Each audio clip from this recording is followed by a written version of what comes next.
Well, thank you, John. I appreciate that. I don't know what our process is for beginning because we don't have the podium thing and everything else. So we'll go ahead and thank you very much. All right, let's get going.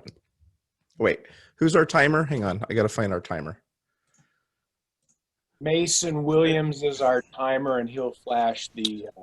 Okay, See me, Mark? I can see you. All right, All I see right. your card. All right. All right, you have to save me from myself because I'm a long-winded guy. Here we go.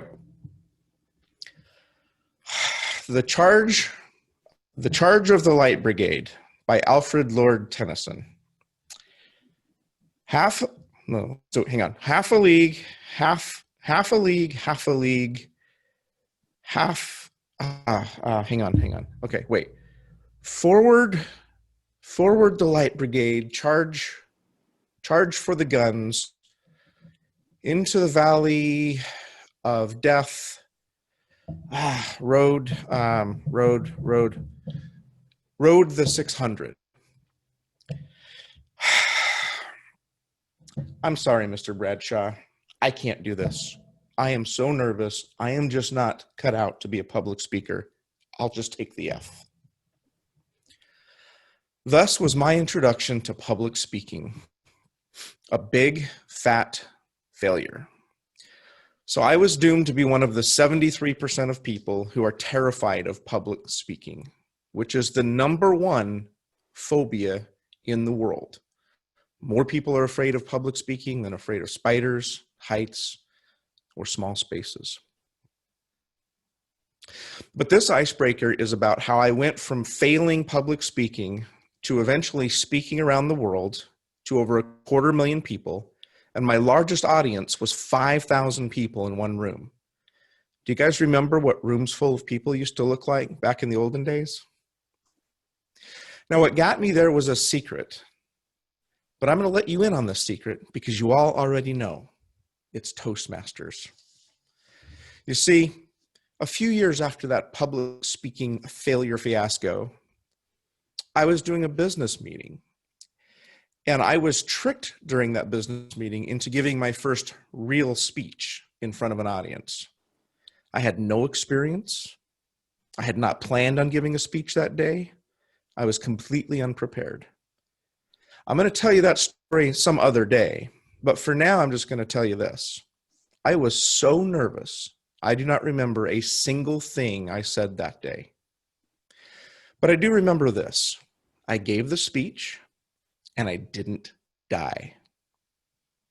So now I knew, I can get on a stage and give a speech, and I won't die, but I probably ought to learn how to do it right.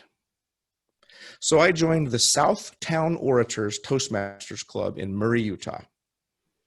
I did my first icebreaker, and once again, I didn't die. I worked the program, and I got better and better.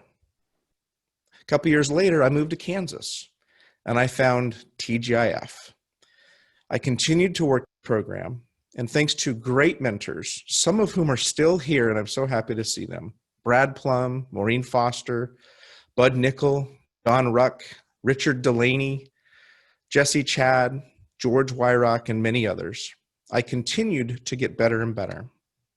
And I soon started speaking professionally. Yes, people were actually paying me to stand on stage and talk to them. And to this day, most of my family cannot believe somebody would pay me just to talk, especially my kids.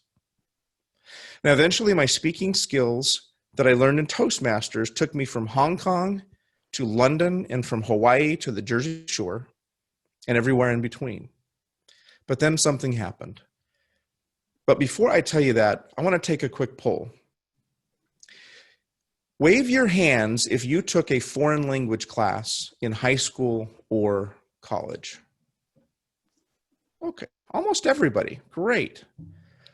Now, wave your hands if you are still as fluent today as you were back then. I said, wave your hands if you are, maybe you didn't hear me other than Nick. All right. Well, I think we can all agree that if you don't use a skill, you will lose the skill, because skills deteriorate over time. Well, shortly after the Great Recession, the speaking business cratered, and getting a paying gig was almost impossible. So since about 2010, I haven't been doing much speaking at all, maybe 1 or 2 times a year. But recently, I've relaunched my business under a new brand. And as part of that relaunch, I've been invited to appear on many podcasts. Well, the first podcast I did earlier this year was in January, and I was so excited to be on it. And I listened to the replay, and I was appalled. The quality of my presentation had clearly deteriorated, and I was dropping ahs and ums left and right. So I hadn't been using my communication skills, so I'd been losing my communication skills. But I knew what I had to do. I had to contact my amazing friends at TGIF and ask them for help. So here I am. I'm ready to start from scratch. I'm grateful for the program. I'm excited to learn from each and every one of you in the coming weeks, months, and years. And with your help, I'm going to use my communication skills once again, and this time I'm not going to lose them. Thank you.